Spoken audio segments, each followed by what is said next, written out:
ಬಿಸಿಲಿಗೆ ಹೋದ್ರೆ ಸನ್ ಟ್ಯಾನ್ ಆಗೇ ಆಗುತ್ತೆ. ನೀವು ಯಾವುದೇ ಸನ್‌ಸ್ಕ್ರೀನ್ ಹಚ್ಕೊಂಡು ಹೋದ್ರೂ ತುಂಬಾ ಬಿಸಿ ಇದೆ ಅಂತ ಹೇಳಿದ್ರೆ ಸನ್ ಟ್ಯಾನ್ ಆಗುತ್ತೆ. ಅದಕ್ಕೆ ಯಾವ ಹೋಮ್ ರೆಮಿಡಿನ ಯೂಸ್ ಮಾಡಬೇಕು ಅನ್ನೋದನ್ನ ಈ ವಿಡಿಯೋದಲ್ಲಿ ತಿಳಿಸ್ಕೊಡ್ತೀನಿ. ನೀವಿನ್ನೂ ನನ್ನ ಚಾನಲ್‌ನ ಸಬ್ಸ್ಕ್ರೈಬ್ ಮಾಡಿಲ್ಲ ಅಂತ ಹೇಳಿದ್ರೆ ತಪ್ಪದೆ ಸಬ್ಸ್ಕ್ರೈಬ್ ಮಾಡಿ ಬೆಲ್ ಬಟನ್ನ ಕ್ಲಿಕ್ ಮಾಡೋದನ್ನ ಮರಿಬೇಡಿ. ಇವತ್ತಿನ ಮೇನ್ ಇಂಗ್ರೀಡಿಯೆಂಟು ಅರಿಶಿನ. ನಾನು ಆಲ್ಫ್ ಗುಡ್ನೆಸ್ ಅವರ ಅರಿಶಿನನ ಯೂಸ್ ಮಾಡ್ತಾ ಇದ್ದೀನಿ. ಇದನ್ನು ನಾನು ಪರ್ಚೇಸ್ ಮಾಡಿದ್ದು purple.comನಲ್ಲಿ. ನೀವು ಆಲ್ಫ್ ಗುಡ್ನೆಸ್ ಅವರ ಅರಿಶಿನ ಬೇಕಾದರೆ ನಾನು ಲಿಂಕ್ನ ಡಿಸ್ಕ್ರಿಪ್ಷನಲ್ಲಿ ಕೊಟ್ಟಿರ್ತೀನಿ, ಅಲ್ಲಿ ಹೋಗಿ ಪರ್ಚೇಸ್ ಮಾಡ್ಬೋದು. ಅರಿಶಿನ ಆಗಿನ ಕಾಲದಿಂದನೂ ಯೂಸ್ ಮಾಡ್ಕೊಂಬಂದಿದ್ದಾರೆ. ಸ್ಕಿನ್ಗೆ ಅರಿಶಿನ ತುಂಬ ಎಫೆಕ್ಟಿವ್ ಆಗಿ ವರ್ಕ್ ಆಗುತ್ತೆ. ಅದನ್ನು ಈ ರೀತಿ ಒಂದು ತವಾ ಮೇಲೆ ಇಟ್ಕೊಂಡು ಅದನ್ನು ಚೆನ್ನಾಗಿ ಬಿಸಿ ಮಾಡಬೇಕು. ಒಂದು ಕಂದು ಬಣ್ಣಕ್ಕೆ ಬರೋಷ್ಟು ತನಕ ಚೆನ್ನಾಗಿ ಬಿಸಿ ಮಾಡಿಬಿಟ್ಟು ಆಮೇಲೆ ಇದನ್ನು ಯೂಸ್ ಮಾಡಬೇಕು. ಅಡುಗೆಗೆ ಹಾಕುವಂಥ ಅರಿಶಿನ ಆದಷ್ಟು ನಿಮ್ಮ ಸ್ಕಿನ್ಗೆ ಹಚ್ಕೊಳೋದನ್ನು ಅವಾಯ್ಡ್ ಮಾಡಿ. ಇದರಿಂದ ನಿಮಗೆ ತುಂಬ ರ್ಯಾಷಸ್ ಆಗ್ಬೋದು, ಪಿಂಪಲ್ಸ್ ಆಗ್ಬೋದು. ಯಾಕೆ ಆ ರೀತಿ ಆಗುತ್ತೆ ಅಂತ ಹೇಳಿದ್ರೆ, ಆಲ್ಫ್ ಗುಡ್ನೆಸ್ ಅವರ ಅರಿಶಿನ ನಾನು ಯಾಕೆ ತೊಗೊಂಡಿದ್ದೀನಿ, ವೈಲ್ಡ್ ಟರ್ಮರಿಕ್ ಅಥವಾ ಕಸ್ತೂರಿ ಅರಿಶಿನ ಅಂತೇಳಿ ಕರೀತಾರಲ್ವ, ಅದನ್ನೆಲ್ಲ ತೊಗೊಳೋದ್ರಿಂದ ಇದು ಸ್ಕಿನ್ಗೋಸ್ಕರ ಅಂತಲೇ ಮಾಡಿರ್ತಾರೆ. ಹಾಗಾಗಿ ಯಾವುದೇ ರೀತಿಯಾದಂಥ ಪ್ರಾಬ್ಲಮ್ಸ್ ಆಗೋದಿಲ್ಲ. ಗಂಧಿಗೆ ಅಂಗಡಿಗಳಲ್ಲಿ ಅಂಥ ಕಡೆ ಎಲ್ಲ ಕೇಳಿದ್ರೆ ಕಸ್ತೂರಿ ಅರಿಶಿನನೂ ಸಿಗುತ್ತೆ, ಅಲ್ಲಿ ಬೇಕಾದರೆ ನೀವು ಪರ್ಚೇಸ್ ಮಾಡ್ಬೋದು.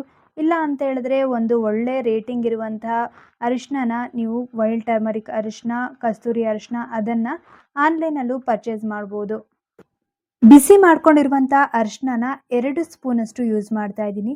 ನೀವು ಕೈಕಾಲುಗಳಿಗೆ ಏನಾದರೂ ಅಪ್ಲೈ ಮಾಡ್ಕೊಳ್ತೀರಾ ಅಂತ ಹೇಳಿದ್ರೆ ಒಂದು 4-5 ಸ್ಪೂನು ಆ್ಯಡ್ ಮಾಡ್ಕೊಳ್ಬೋದು. ಇದನ್ನು ಹಚ್ಕೊಂಡ್ಬಿಟ್ಟು ನೀವು ಹಾಗೆ ಬಿಟ್ಟು ಒಂದು 15-20 ಮಿನಿಟ್ಸ್ ಬಿಟ್ಟು ಆಮೇಲೆ ಫೇಸ್ ವಾಶ್ ಮಾಡಬೇಕಾಗುತ್ತೆ. ಬೆಚ್ಚಗಿನ ನೀರಲ್ಲಿ ವಾರ್ಮ್ ವಾಟರ್ನಲ್ಲಿ ಫೇಸ್ ವಾಶ್ ಮಾಡ್ಕೊಳ್ಳಿ. ಕಾಫಿ ಪೌಡರ್ ಅರ್ಧ spoon. Coffee powder skin brightening ಆಗೋದಕ್ಕೆ ಹೆಲ್ಪ್ ಮಾಡುತ್ತೆ, ತುಂಬ ಲೈಟನ್ನಾಗಿ ಕಾಣಿಸುತ್ತೆ. ಹಾಗೆ ನಮ್ಮ ಮುಖದಲ್ಲಿರುವಂತಹ ಡೆಡ್ ಸ್ಕಿನ್ ಸೆಲ್ಸ್ನ ರಿಮೂವ್ ಮಾಡೋದಕ್ಕೆ ಹೆಲ್ಪ್ ಮಾಡುತ್ತೆ. ಮೈದಾ ಅರ್ಧ ಸ್ಪೂನ್ ಹಾಕ್ಕೊಳ್ತಾ ಇದ್ದೀನಿ. ನಾನು ಫೇಸ್ಗೆ ಮಾತ್ರ ಅಪ್ಲೈ ಮಾಡ್ತಾ ಇರೋದ್ರಿಂದ ಸ್ವಲ್ಪ ಹಾಕ್ಕೊಳ್ತಾ ಇದ್ದೀನಿ. ನೀವೇನಾದರೂ ಕೈಕಾಲುಗಳಿಗೆ ಯೂಸ್ ಮಾಡ್ತಾ ಇದ್ದೀರಾ ಅಂತ ಹೇಳಿದ್ರೆ 2 ಸ್ಪೂನಷ್ಟು ಹಾಕ್ಕೊಂಡ್ರೆ ಸಾಕು. ನಿಂಬೆ ರಸ ಅರ್ಧ ಸ್ಪೂನಷ್ಟು ನಿಂಬೆ ರಸ ಆ್ಯಡ್ ಮಾಡಿಕೊಂಡ್ರೆ ಸಾಕು. ಮೊಸರನ್ನ ಆ್ಯಡ್ ಮಾಡ್ಕೊಳ್ತಾ ಇದ್ದೀನಿ. 1 ಸ್ಪೂನಷ್ಟು ಮೊಸರನ್ನ ಅಥವಾ ಅರ್ಧ ಸ್ಪೂನಷ್ಟು ಮೊಸರನ್ನ ಆ್ಯಡ್ ಮಾಡಿಕೊಂಡ್ರೆ ಸಾಕು. ಇಲ್ಲ ಅಂತ ಹೇಳಿದ್ರೆ ರಾ ಮಿಲ್ಕ್ನೂ ಯೂಸ್ ಮಾಡ್ಬೋದು. ಬೆಳಗ್ಗೆ ನೀವು ತೊಗೊಂಡು ಬರ್ತೀರಲ್ವ, ಅದರಲ್ಲಿ ಒಂದು ಅರ್ಧ ಗ್ಲಾಸ್ ಎತ್ತಿಟ್ಕೊಂಡು ಅದನ್ನು ಬೇಕಾದರೂ ಯೂಸ್ ಮಾಡ್ಕೊಳ್ಬೋದು. ಅಲೋವೆರಾ ಜೆಲ್, ಪತಂಜಲಿ ಅಲೋವೆರಾ ಜೆಲ್ನ ಆ್ಯಡ್ ಮಾಡ್ತಾ ಇದ್ದೀನಿ. ನನ್ನ ಸ್ಕಿನ್ನು ಡ್ರೈ ಸ್ಕಿನ್ ಆಗಿರೋದ್ರಿಂದ aloe vera gel, Patanjali aloe vera gel ತುಂಬ ಒಳ್ಳೆಯದಾಗಿ ಎಫೆಕ್ಟಿವ್ ಆಗಿ ವರ್ಕ್ ಆಗುತ್ತೆ. ನಿಮಗೆ ಯಾವ ಅಲೋವೆರಾ ಜೆಲ್ ಇದೆಯೋ, ನಿಮ್ಮ ಸ್ಕಿನ್ಗೆ ಯಾವ ಸೂಟ್ ಆಗುತ್ತೋ ಅದನ್ನು ಯೂಸ್ ಮಾಡಿ. ಮಾಮಾ ಅರ್ತ್ ಅವರ ರೋಸ್ ವಾಟರ್ನ ಯೂಸ್ ಮಾಡ್ತಾ ಇದ್ದೀನಿ. ಅರ್ಧ ಸ್ಪೂನಷ್ಟು ರೋಸ್ ವಾಟರ್. ಇವೆಲ್ಲವನ್ನು ಚೆನ್ನಾಗಿ ಮಿಕ್ಸ್ ಮಾಡಿಕೊಂಡು ಒಂದು 2-3 ಮಿನಿಟ್ಸು ಹಾಗೆ ಬಿಡಬೇಕಾಗುತ್ತೆ. ಆಮೇಲೆ ನಿಮ್ಮ ಫೇಸ್ಗೆ, ಕೈಕಾಲುಗಳಿಗೆ ಅಪ್ಲೈ ಮಾಡ್ಕೊಳ್ಬೋದು. ಈ ಪ್ಯಾಕ್ನ ನೀವು ವಾರದಲ್ಲಿ 2 ಸಲ ಯೂಸ್ ಮಾಡಿದ್ರೆ ಸಾಕು. ಸ್ಕಿನ್ನು ಬ್ರೈಟನ್ ಆಗುತ್ತೆ, ಸನ್ ಟ್ಯಾನ್ ಎಲ್ಲ ರಿಮೂವ್ ಆಗುತ್ತೆ. ನಿಮಗೆ ಅದರ ಒಂದೇ ವಾಶ್ನಲ್ಲಿ ಯಾವ ರೀತಿ ಸನ್ ಟ್ಯಾನ್ ರಿಮೂವ್ ಆಗಿದೆ ಅನ್ನೋದು ಗೊತ್ತಾಗುತ್ತೆ. ನಾನು ಇದು ಒಂದ್ಸಲ ಯೂಸ್ ಮಾಡಿ ನೋಡಿದೆ. ನಿಮಗೆ ಇಲ್ಲಿ ವಿಡಿಯೋದಲ್ಲಿ ತೋರಿಸೋದಕ್ಕಿಂತ ಮುಂಚೆ ನಾನು ಆಲ್ರೆಡಿ ಇದನ್ನು ಯೂಸ್ ಮಾಡ್ತಾ ಇರ್ತೀನಿ. ಮನೇಲಿದ್ದಾಗ ಇದನ್ನು ಯೂಸ್ ಮಾಡ್ತಾ ಇದ್ದಾಗ ಅದ್ರದ್ದು ಎಫೆಕ್ಟು ನಮಗೆ ಗೊತ್ತಾಗುತ್ತೆ. ಅದಕ್ಕೆ ವಾರದಲ್ಲಿ 2 ಸಲ ಆದರೂ ಇದನ್ನು ಯೂಸ್ ಮಾಡ್ತಾ ಇರಿ. ಇದನ್ನು ಹಚ್ಕೊಳ್ಳೋದಕ್ಕಿಂತ ಮೊದಲು ಚೆನ್ನಾಗಿ ಫೇಸ್ ವಾಶ್ ಮಾಡಿಕೊಂಡು ಆಮೇಲೆ ಅಪ್ಲೈ ಮಾಡ್ಕೊಳ್ಳಿ. ಅಪ್ಲೈ ಮಾಡ್ಕೊಂಡ್ಬಿಟ್ಟು ಒಂದು 5-10 ಮಿನಿಟ್ಸ್ ಆದರೂ ಚೆನ್ನಾಗಿ ಮಸಾಜ್ ಮಾಡಬೇಕಾಗುತ್ತೆ. ನೀಟಾಗಿ ಮಸಾಜ್ ಮಾಡಿ.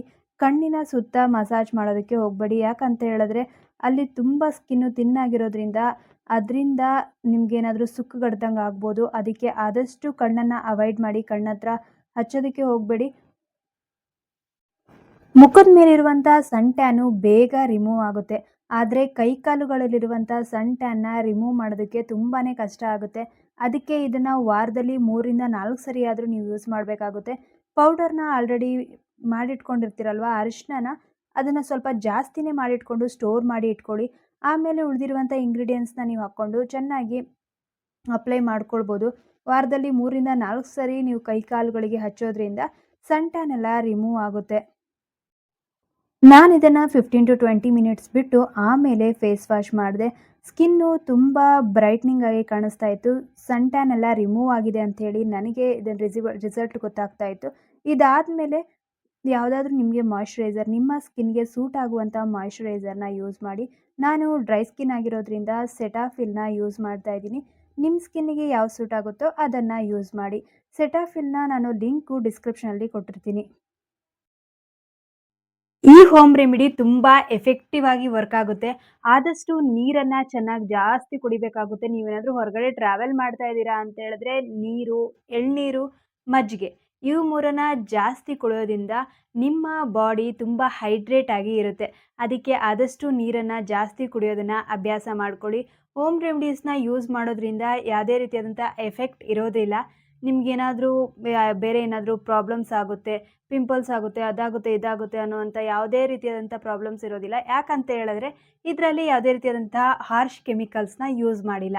ನಿಮಗೂ ಈ ವಿಡಿಯೋ ಇಷ್ಟ ಆಗಿದ್ರೆ ಲೈಕ್, ಶೇರ್ ಹಾಗೆ ಸಬ್ಸ್ಕ್ರೈಬ್ ಮಾಡೋದನ್ನು ಮರಿಬೇಡಿ. Thanks for watching.